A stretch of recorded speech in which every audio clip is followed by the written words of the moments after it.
Pandora stands for Patient Alliance for Neuroendocrine Immune Disorders Organization for Research and Advocacy, and we're a nonprofit charity. We seek to alleviate suffering caused by neuroendocrine immune disorders or diseases, which we call NEIDS, N-E-I-D-S, and that includes myalgic encephalomyelitis, fibromyalgia, multiple chemical sensitivities, chronic tick-borne illnesses, and Gulf War illnesses. And we advocate for and work toward establishing centers of excellence for research, clinical care, physician education, and governmental services with assistance for patients and their family. The Advocate Extraordinaire program, they train patients and their families on how to advocate for better health policies and health care. And so the reason for the training today is the NIH had tasked for a Pathways to Prevention workshop, and the Agency on Healthcare Research. Oh, I'm going to get that all wrong. H-A-R-8, I got to spell it. Agency of Healthcare on Research and Quality to do a evidence-based review. So we're going to help you understand how this all transpired, why Pandora or we're not in favor of this process, how it can set funding back for decades, and we're really concerned about some of the speakers, and we don't feel the process is appropriate for myalgic encephalomyelitis, and we're afraid that some harmful guidelines could put us back into the 1980s. And usually Pandora takes a pretty neutral stance on things. We just kind of give you the facts and let you, with that knowledge, decide for yourself what you want to believe. I'm taking the unusual steps of telling you that we perceive a problem and that we're not happy with or in favor of the evidence-based review and the Pathway to Prevention workshop for myalgic encephalomyelitis. There are going to be some expert speakers that are going to address the non-expert panel at the Pathways to Prevention.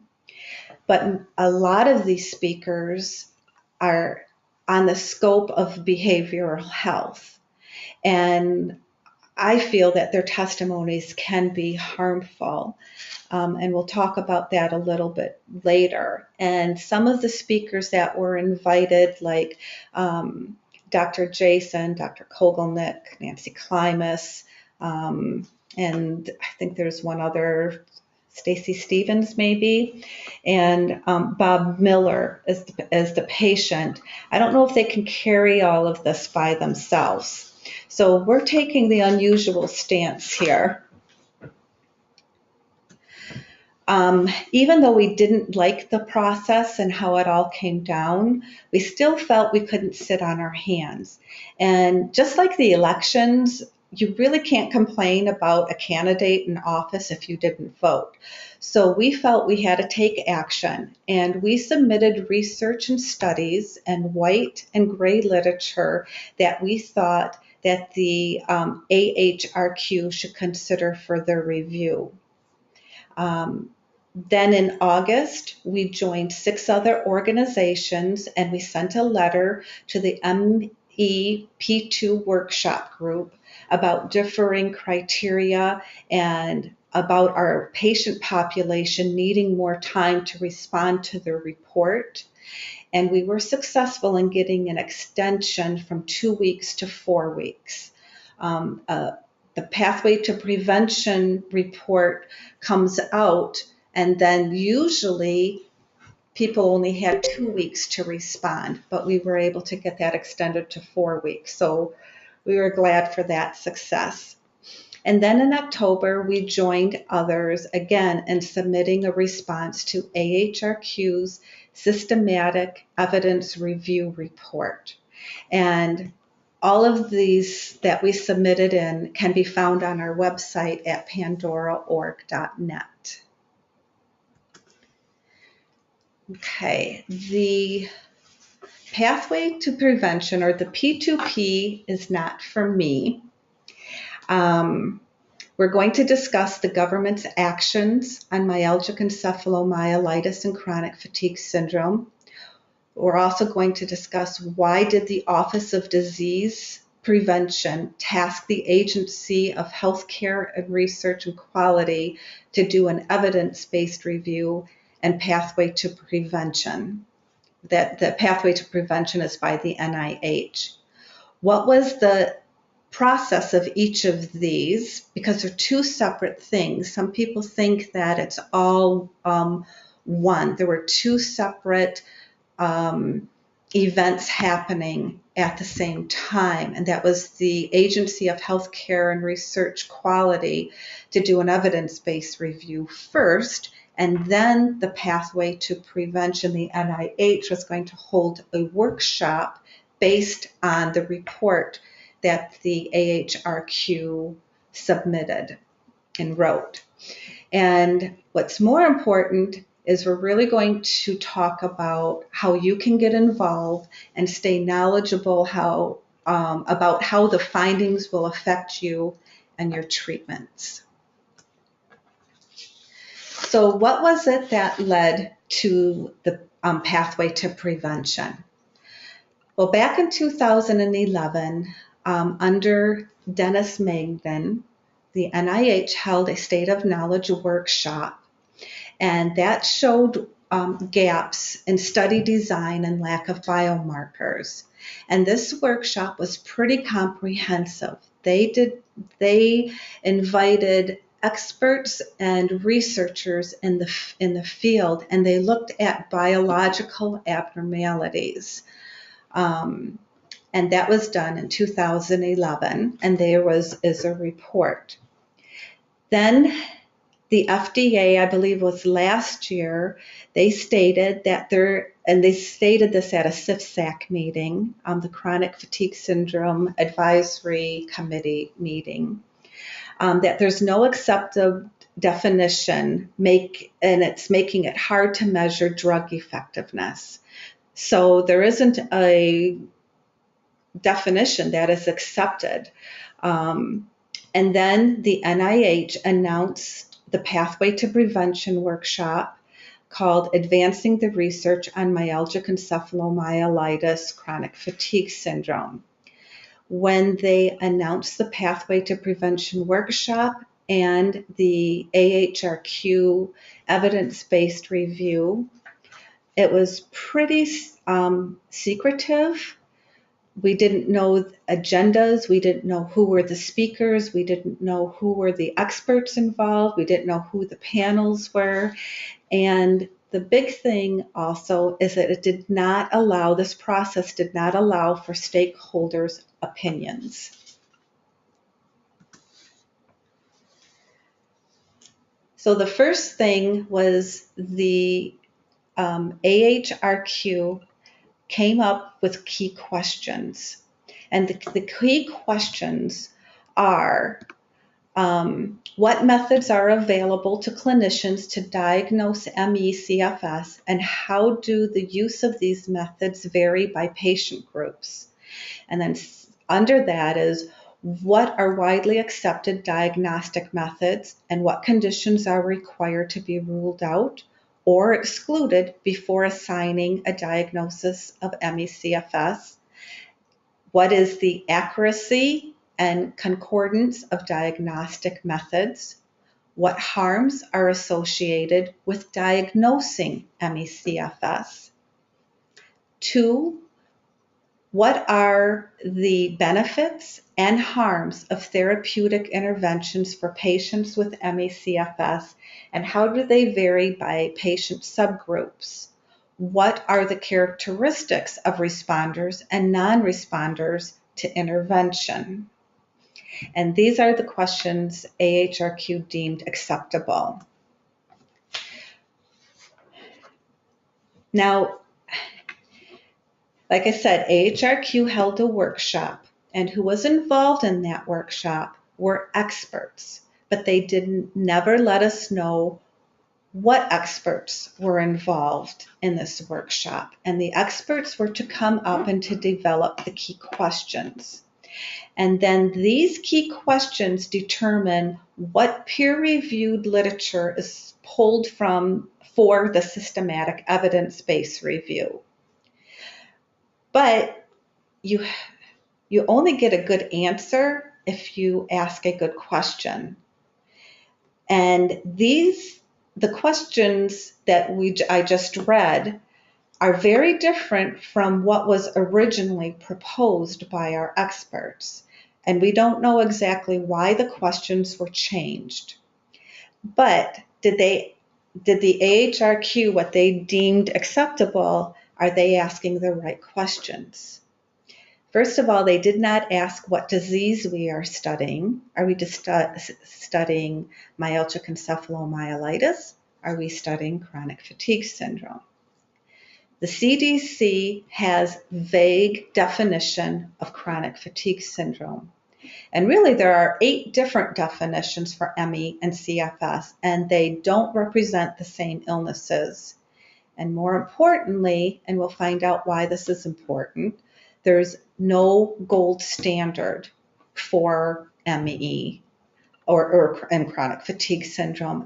The definitions that are used, not all of them have post-exertional malaise as one of the diagnostic criteria. And I wanted just to go back a little bit about the questions. Remember when I read that they asked what harms will come from being diagnosed with ME or CFS? They didn't ask what harms come to the patient if they're not diagnosed with it, or they aren't given the diagnosis. So again, were the correct answers or the correct questions being asked. The systematic evidence-based review, the best practice for a diagnostic review states that a diagnostic gold standard is required as the benchmark, and we don't have that. They acknowledge that we don't have that, but they use the 8 definitions anyway. They didn't use a gold standard. So the review does not fit our disease. They use different case definitions. The studies have small cohorts. We have a heterogeneous patient populations, and the studies measure different outcomes. And what it really comes down to is that there's lack of funding for research for ME. So is the process fitting for ME and CFS? We say no, it's not. Another thing is that they include the Oxford definition. The Oxford definition requires 6 months of unexplained fatigue. Again, it does not require post-exertional malaise. We know anymore that chronic illness, autoimmune diseases seem to be very prevalent, but yet it takes a long time to be diagnosed with something. How long did it take for you to be diagnosed with ME? How long does it take somebody to be diagnosed with MS? So some people who have been labeled as ME or chronic fatigue syndrome using the Oxford definition could possibly not have the ME. In the report that the AHRQ came out with, it said that ME is a subgroup of chronic fatigue syndrome. So people who meet the Canadian consensus criteria and the ME international consensus criteria are subgrouped under chronic fatigue syndrome, which is wrong, because in the ICD-10-CM, myalgic encephalomyelitis is the top category. You see right here where I have the chronic fatigue syndrome right here. That would be the myalgic encephalomyelitis, and then chronic fatigue syndrome would be underneath that, classified as the same thing. They're saying that chronic fatigue syndrome is first, and ME is just more severe, and they have greater limitations than those with mild to moderate chronic fatigue syndrome. So that does not align with the World Health Organization's diagnostic coding. Their report also included the PACE trial. It used 9 treatments, studies based on the Oxford definition. They didn't consider studies that state GET and CBT are harmful treatments. In fact, they rated PACE trial and CBT GET counseling as good. And they said CBT and GET are effective.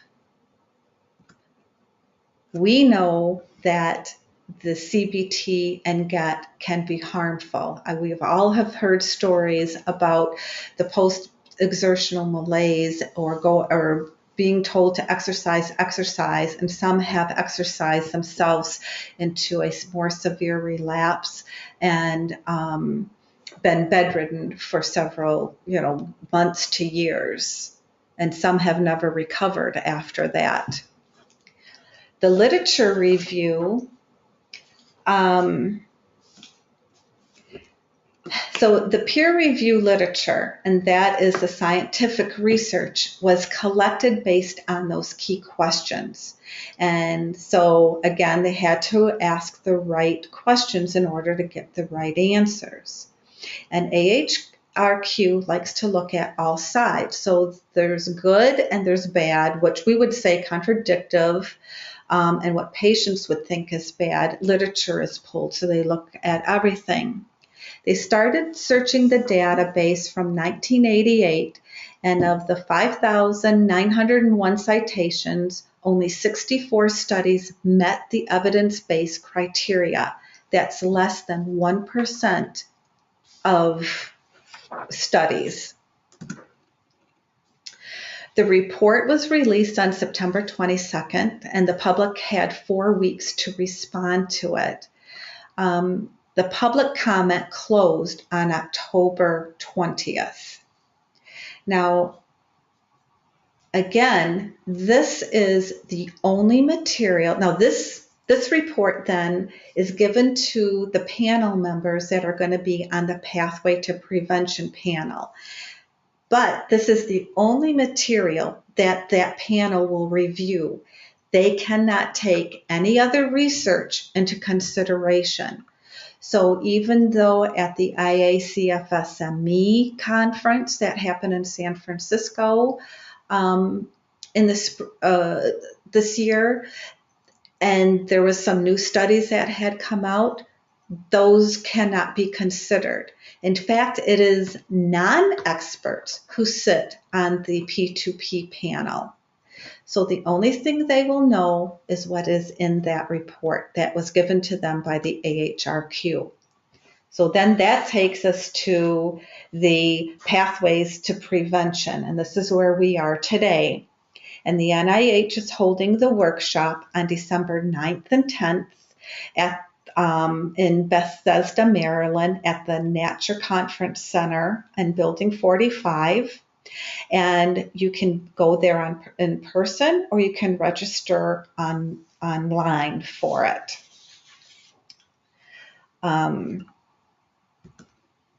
We feel you should be seen and counted.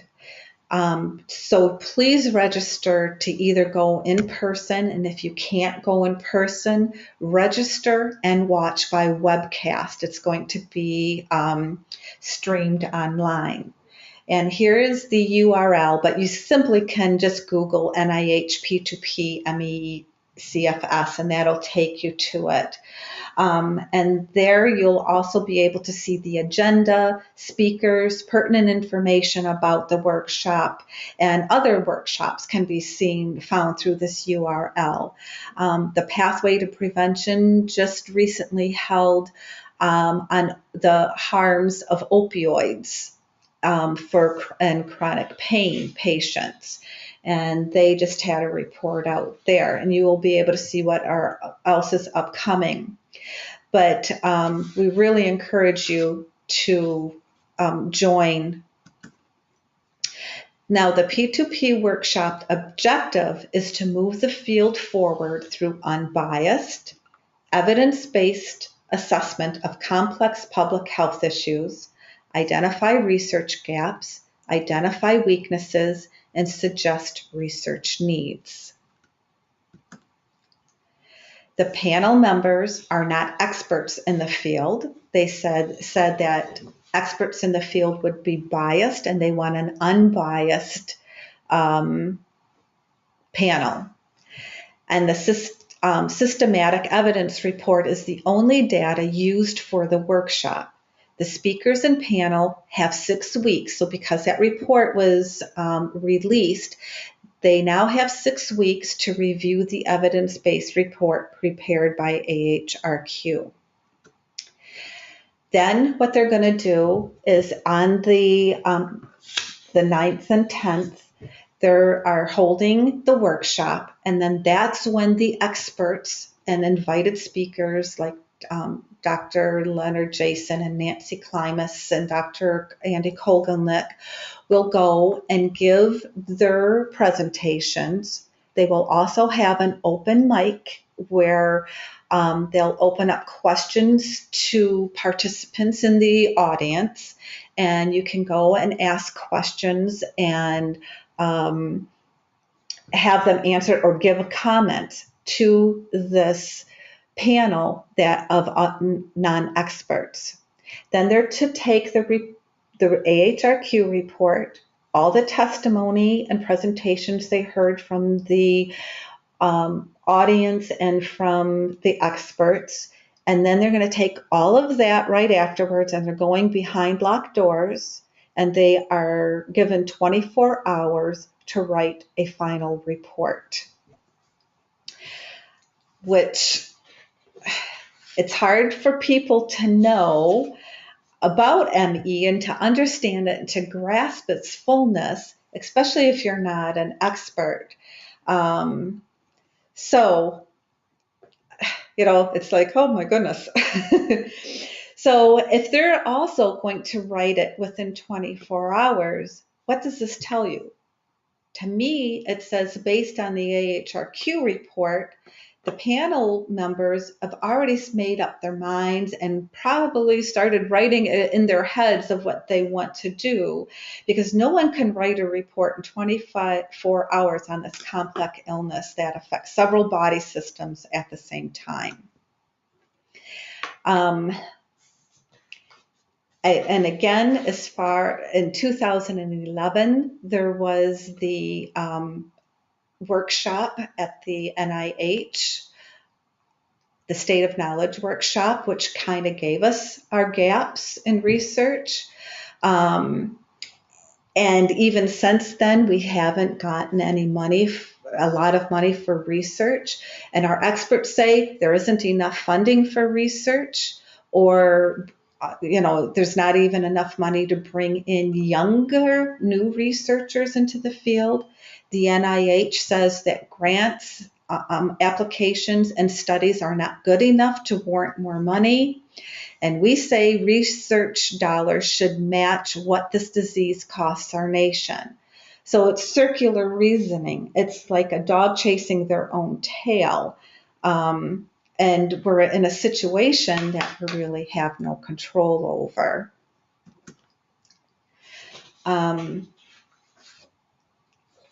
Once again, when that P2P report is out, you're going to have 30 days to send in your public comment on the Pathway to Prevention report on ME. I'm sorry, we do know where to send them. It's through submitting through the P2P website, that website that I gave you. Instructions will be provided when it's posted.